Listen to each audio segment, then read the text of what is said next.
최고의 법으로 살라, 최고의 법으로 살라라는 제목으로 하나님 말씀 증거하도록 하겠습니다.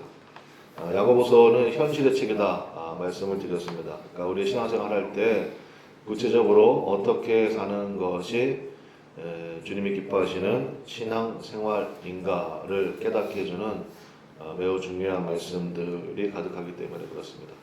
그러니까 두 가지가 합쳐져야 돼요. 신앙과 생활이 합쳐진 것. 그게 신앙생활이잖아요. 생활은 열심히 하는데 기준이 없어요. 신앙이 없어요. 안 되죠. 뭐 듣기는 많이 들었어요. 신앙이 있는 것 같아. 근데 그게 생활하고 연결이 안 돼요. 무슨 의미가 있겠습니까? 그래서 신앙과 생활이 연결이 돼야 되고 잘 맞아야 되겠죠. 아는 만큼 또 그렇게 살아가는 모습. 그리고 오늘도 이 말씀을 통해서 매일마다 적용해 보십시오. 그래서 이제 말씀을 기록해 놓는 것도 저는 참 중요하다고 생각합니다. 기도 노트에 기도 내용들이 많이 있으신가요? 또 그렇지 않을 때는 말씀을 자꾸 적어보는 거예요. 그래서 그 말씀을 가지고 또 기도하고 하는 것도 신앙생활에 유익하다고 생각합니다. 오늘 차별에 관한 말씀인데 차별이 영어로 favoritism이라고 부른대요. 그러니까 자기가 선호하는 것, 페이버하는 것만 계속 추구하는 거잖아요.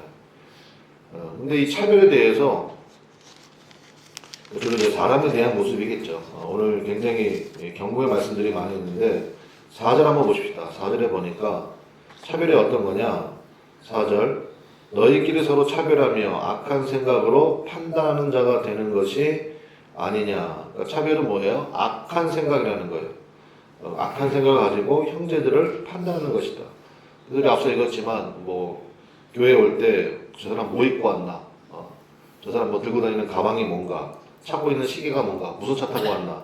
뭐 이런 거 보면서 판단하고 돈이 좀 많은 것 같다 그러면 뭐 대우 잘해주고 그렇지 않은 것 같다 그러면 신경도 안 쓰고 그거 악한 생각이라는 것입니다.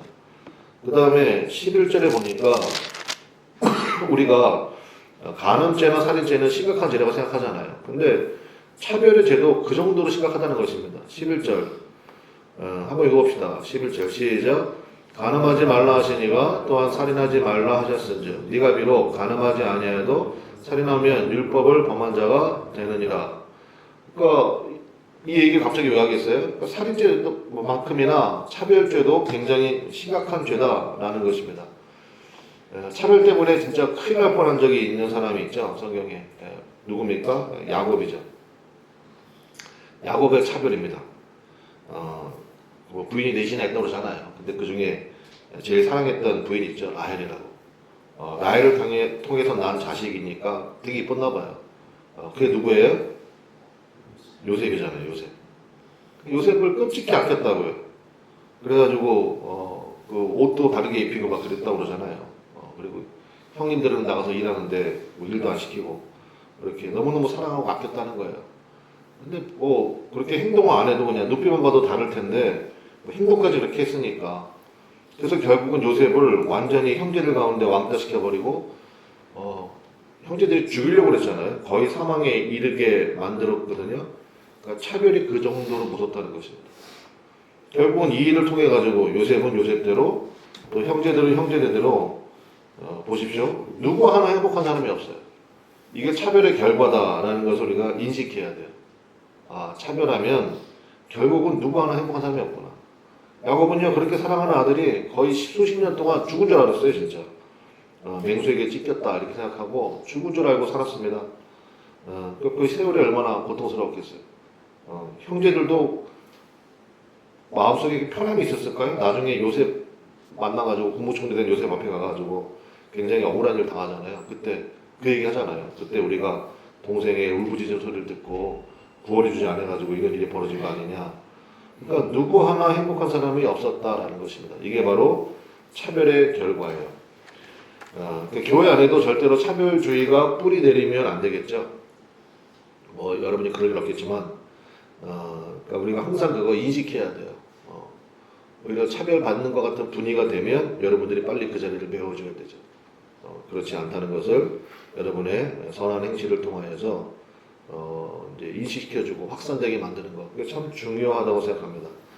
그래서 오늘 두 가지 살펴보겠는데 첫 번째는 하나님의 시각을 가지라라는 것하고 두 번째는 차별이 아니라 긍휼로 살아야 된다. 이 두 가지 살펴보도록 하겠습니다. 그러니까 이제 우리가 하나님 제가 이제 차별하지 않겠습니다. 라고 할 때 그럼 어떻게 해야 되느냐? 이거 두 가지. 첫 번째는 하나님의 시각을 가지라라는 것입니다. 그러니까 5절이죠. 5절 말씀. 우리 야고보서 2장 5절입니다. 우리 5절 한번 같이 읽어보겠습니다. 시작. 내 사랑하는 형제들아 들을지어다. 하나님이 세상에서 가난한 자를 택하사 믿음에 부유하게 하시고 또 자기를 사랑하는 자들에게 약속하신 나라를 상속으로 받게 하지 아니하셨느냐. 그러니까 하나님에게는 또뭐 역차별도 이게 또 문제가 되잖아요. 그러니까 가난하든 부유하든 하나님이 가장 필요한 것들을 주셨다 그 얘기죠. 그러니까 가난한 자에게는 믿음에 부유하게 하셨고 또 이제 예를 들어서 뭐 부자다 그러면 그 사람들의 또 신념 가운데는 또 그런 뭐 사모함이 있고 뭐 이런 거 그 얘기라는 거예요. 여기서 가장 중요한 게 뭐냐? 자기를 사랑하는 자들에게 약속하신 나라를 상속으로 받게 하지 아니하셨느냐. 그러니까 하나님을 사랑하는 자들이라면 하나님 나라를 누구든지 상속할 수 있게끔 길을 열어 주셨다라는 것입니다. 하나님 나라의 원리가 무슨 원리예요? 상속의 원리예요. 상속으로 받는 겁니다. 그러니까 하나님만 붙들고 가면 부자든 가난하든 뭐 가방끈이 길든 줄든 뭐 관계 없다는 거예요. 그러니까 하나님께서 해결하실 것을 믿고 하나님의 은혜를 붙드는 모든 자들에게 그러니까 오늘 이게 참 요절 말씀이 될 것 같아요. 자기를 사랑하는 자들에게 약속하신 나라를 상속으로 받게 하셨다라는 것입니다. 예를 한번 들어보겠습니다. 삭개오 세리장이거든요. 그 당시 세리장은 어마어마한 권력가예요. 마태가 세리였잖아요. 근데 그 세리들 중에 장이라고. 돈 되게 많았겠죠. 근데 그 마음에 하나님 나라에 대한 사모함이 있잖아요. 그걸 어떻게 알아요? 나무에 올라가잖아. 옛날이나 지금이나 나무에 올라가는 거는 애들이 올라가죠. 뭐 삭교 정도 위치에 있으면 폼 잡고 있으니라고 뭐 그런 거 없거든요. 근데 사모하는 마음이 너무너무 가득한 거예요. 그 마음을 예수님이 알아주신 거잖아요. 그 마음을. 그래서 그 나무에 가가지고 뭐 뽕나무라고 그러는데 뽕나무에 사람이 올라갈 수가 없어요. 돌 감람나무. 요즘 성경에 돌 감람나무로 되어 있는 데가 많이 있는 것 같아요. 여리고에 가면은 뭐 그 성지순례 가면 그 나무라고 해가지고 뭐 이렇게 기념으로 만들어 놓은 나무가 있어. 근데 설마 그 나무겠습니까? 근데 뭐 그 비슷한 나무겠지. 그 돌 감람나무인데 내가 올라가도 올라갈 수 있겠더라고. 올라가기도 되게 좋게 생겼어요 나무가. 그리고 그렇겠구나 이런 생각이 좀 들어요. 그리고 그 나무 밑에 오셔가지고 예수님이 거기 위에 올라가 있는 사람 내려오세요 이렇게 안 했어요. 뭐라고 그랬어요 예수님이? 이름을 불러줬어요. 이름을. 삭개오야 내려와라. 내가 오늘 너희 집에 유하여야 되겠다. 너무너무 기뻤다는 거 아니에요? 그래가지고요 하나님 나라를 그대로 상속받았잖아요. 무슨 얘기냐? 점진적으로 변화된 게 아니잖아요. 삭개오는. 그 한마디에 그의 심령이 그러니까 아마 그 마음속에 준비가 돼 있었던 것 같아요. 그래가지고 예수님을 자기 집으로 모시고 가는 그 노중에서 다 얘기해 버리잖아요. 오늘 내가 내 재산의 절반을 가난한 자들에게 주겠사오며 그 다음에 누구의 것을 토색한 일이 있으면 나 4배로 받겠나이다. 율법은 100만 원 만약에 토색했으면 플러스 20%만 하면 돼요. 120만 원으로 돌려주는 게 율법이거든요. 근데 이 사람은 4배로잖아. 400만 원으로 주겠다. 그러니까 율법을 초월하는 은혜가 나오기 시작한다고요. 그러니까 우리가 맨날 그냥 율법 가지고 이거 뭐 기냐 아니냐고 고민하고 있으면 사실 답답한 거예요. 하나님 나라의 은혜는 상속의 원리거든요. 그러니까 하나님의 마음을 그냥 갖게 되는 거예요. 그래서 시편에 보면 그런 기도 좀 있잖아요. 하나님 마음을 내게 부어달라고. 여러분 그런 기도 한번 해보시겠습니까? 쉽지는 않을 텐데 한번 해보십시오. 제가 해보시라고 권면을 드리겠습니다. 하나님 마음 제게 부어주십시오. 그러니까 삭개오의 그 간절한 마음. 그러니까 삭개오가 돈을 많이 벌었지만 야 이게 사는 게 이렇게 사는 건가? 자기가 다 알잖아요. 그 돈이 다 어떻게 오는 건지. 그러니까 그 당시에 세리들은 그 세금 징수권을 사는 거라고 그랬잖아요. 세금 징수권을 제가 사는 거예요. 제가 돈 내고 사가지고 그 자기가 어마어마한 돈을 내서 샀으니까 그 이삭을 뽑아야 될 거 아니야. 그러니까 이 사람에게 세금이 10만 원만 걷으면 되는데 그 사람에게 10만 원을 걷든 뭐 50만 원을 걷든 100만 원을 걷든 그 세리 마음이에요. 그 세리한테 잘 보이면은 그래 너 15만 원만 내 이렇게 할 수도 있고 잘 안 보이면 너 150만 원 내. 그 나라에는 10만 원 내고 나머지 것들은 자기가 착복하면 된다고요. 그러니까 그런 걸 다 알잖아요. 이 세리장이니까. 그러니까 이게 사는 게 아닐 텐데 뭐 이렇게 사나? 저 사람들의 피눈물을 저도 어떻게 하나? 그런 목마름이 있었죠. 목마름이. 그래서 뭐 예수님에 대한 소문을 들었겠지. 뭐 이런 사람들은 정보에 굉장히 빠른 사람 아니에요? 그래서 사모하는 마음이 있었고, 그래서 나무에 올라갔고, 그 마음을 주님이 알아봐 주셨고, 너무너무 감사해서 하나님 나라를 그대로 그냥 상속받았잖아요. 우리는 그냥 어떨 때는 그냥 만 원 한 장 가고 손이 벌벌 떨리고 그러는데 재산의 절반을 당장 가난한 자들에게 주겠고, 그 다음에 이제부터는 토색하지 않고 살겠습니다. 그런 결단의 모습, 그게 얼마나 귀한 마음입니까? 그래서 우리 지난번에 마태복음 공부할 때 그 얘기 썼는데, 팔복이 있죠. 산상수훈의 팔복. 팔복의 시작이 첫 번째 복이 뭐예요? 심령이 가난한 자잖아요. 심령이 가난한 자는 복이 있나니 천국이 저희들의 것이며. 근데 여러분 그 팔복은요, 그게 하나하나씩 점진적으로 가는 거 아시죠? 그래서 심령이 가난해. 그럼 이제 애통하는 마음이 생기게 되고 그게 점진적으로 간다고 그랬고, 마지막 의에 줄이고 의 때문에 박해받는 사람들도 천국이 그들의 것이며 이렇게 확장이 되는 그런 말씀이거든요. 나중에 한번 자세히 하겠지만 어쨌든 스타트는 뭐냐? 심령이 가난한 자예요. 심령이 가난한 자는 복이 있나니. 여러분 심령이 가난한 사람이 차별이 있겠습니까? 내 자신 주님 앞에 죄인임을 고백하고 있고 내가 가장 문제가 많은 사람이라고 생각하고 있고 내가 주인 중에 괴수라고 고백하는 그러한 믿음이 있다 그러면 거기 무슨 뭐 차별이 있겠어요? 그러니까 사도 바울도 그런 얘기 많이 들어보셨죠. 자기 자신에 대한 자기 인식이 갈수록 어떻게 보면 뭐라고 그럴까요? 점점 낮아지잖아요. 처음에는 사도 중에 지극히 작은 자라고 했다가 나중에는 뭐라고 그래요? 성도 중에 지극히 작은 자라고 했다가 마지막에 뭐예요? 내가 죄인 중에 괴수니라. 사역할수록 죄를 많이 지었나? 그게 아니고요. 점점 그러니까 은혜는 낮은 것으로 모인다고 그러잖아요. 그러니까 점점 낮아지는 그러한 겸손해지는 믿음의 자세가 있었다라는 거죠. 우리도 그 마음 가져야 돼요. 그래서 심령이 가난한 자는 복이 있나니 천국이 그들의 것이며. 그래서 여러분 애통하는 마음, 그 다음에 여러분 항상 마음속에 나만 잘하면 된다, 내가 문제다, 좀 이런 모르겠습니다. 겸손한 마음이라고 할 수도 있고 바른 인식이라도 할 수 있고 그런데 어쨌든 그 마음을 갖는 것. 그러니까 무엇보다도 그 5절 말씀 기억하시라고요. 자기를 사랑하는 자들에게 약속하신 나라를 상속으로 받게 하셨다. 하나님 사랑하십시오. 하나님 꼭 붙드시고 사랑하시기 바랍니다. 두 번째는 차별이 아니라 긍휼로 산다라는 것입니다. 그러니까 뭐 차별만 안 하면 되냐? 그게 아니고 적극적인 자세로 긍휼히 여기는 마음이 있어야 된다라는 것입니다. 오늘 8절인데요. 8절 읽어보겠습니다. 시작. 너희가 만일 성경에 기록된 대로 내 이웃 사랑하기를 내 몸과 같이 하라 하신 최고의 법을 지키면 잘하는 것이거니와. 이게 무슨 법이래요? 최고의 법이래잖아요. 최고의 법.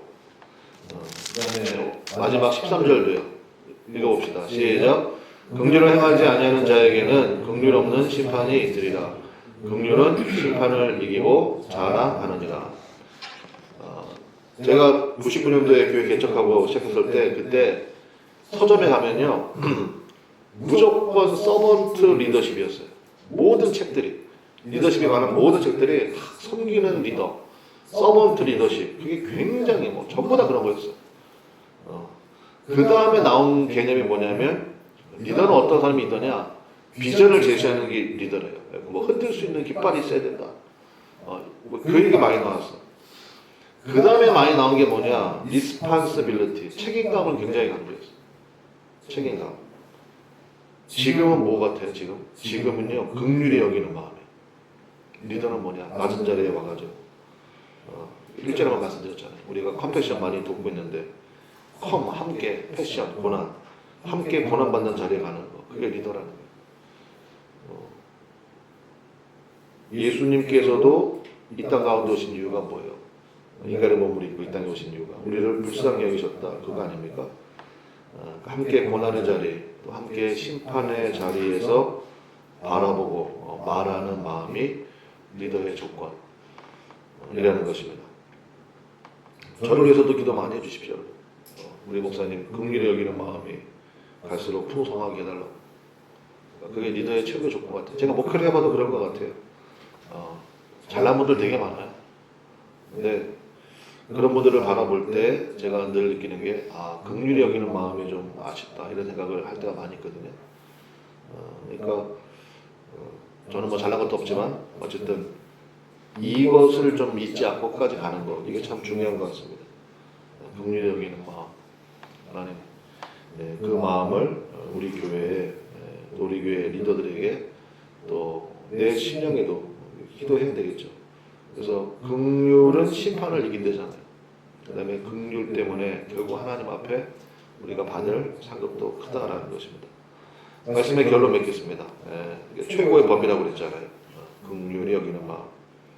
예수님 우리를 긍휼히 여기심과 같은 바로 그 마음. 그래서 오늘 시작은 차별로 시작했는데 끝은 긍휼로 끝나네요. 그래서 하나님 오늘 긍휼의 법으로 살기를 원합니다. 많이 들어보셨죠? 예수님이 불쌍히 여기셨다. 그러면 그 뒤에 뭐가 나온다고 그랬어요? 기적이 나온다고 그랬죠. 주께서 불쌍히 여기사라. 그럼 그 뒤에 기적이 나와요. 그러니까 우리가 해야 될 것은 딱 한 가지인 것 같아요. 주님 저를 불쌍히 여겨주십시오. 주님 저를 불쌍히 여겨주십시오. 그러니까 모든 사람들이 나와가지고 예수님께 응답받은 사람들의 태도는 다 그거였어요. 그러니까 긍휼의 심판을 이긴다니까요. 뭐 잘잘못을 따지고 이런 것도 없어요.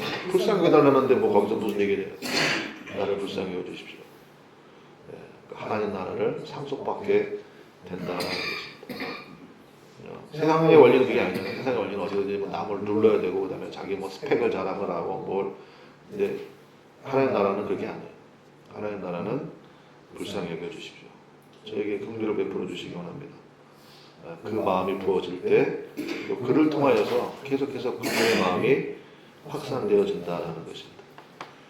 오늘 하루가 여러분 삶 속에 이 기준이 여러분 가운데 풍성하게 되시기를 바랍니다. 기도할 때도요. 하나님 저를 불쌍히 여겨주십시오. 그 기도로 시작해서 다른 사람들에 대한 기도도 다 그 기도로 확산되면 좋을 것 같아요. 기도합시다. 우리 주여 한번 부르고 하나님 오늘 이 들어본 말씀을 기억하기를 원하고 우리 그나마을의 교회가 긍휼로 유명한 교회 되기 원합니다. 긍휼의 은혜가 확산되는 교회 되게 하시고 그래서 하나님 나라의 은혜를 상속하고 모든 심판을 이기는 역사가 나타나게 달라고 우리 주여 한번 부르고 간절히 기도하겠습니다. 주여 하나님 아버지 역사하여 주셔서 주님의 크신 은혜 우리 가운데 허락하여 주시고 하나님 아버지 주여 붙잡아 주옵소서. 우리 하나님 아버지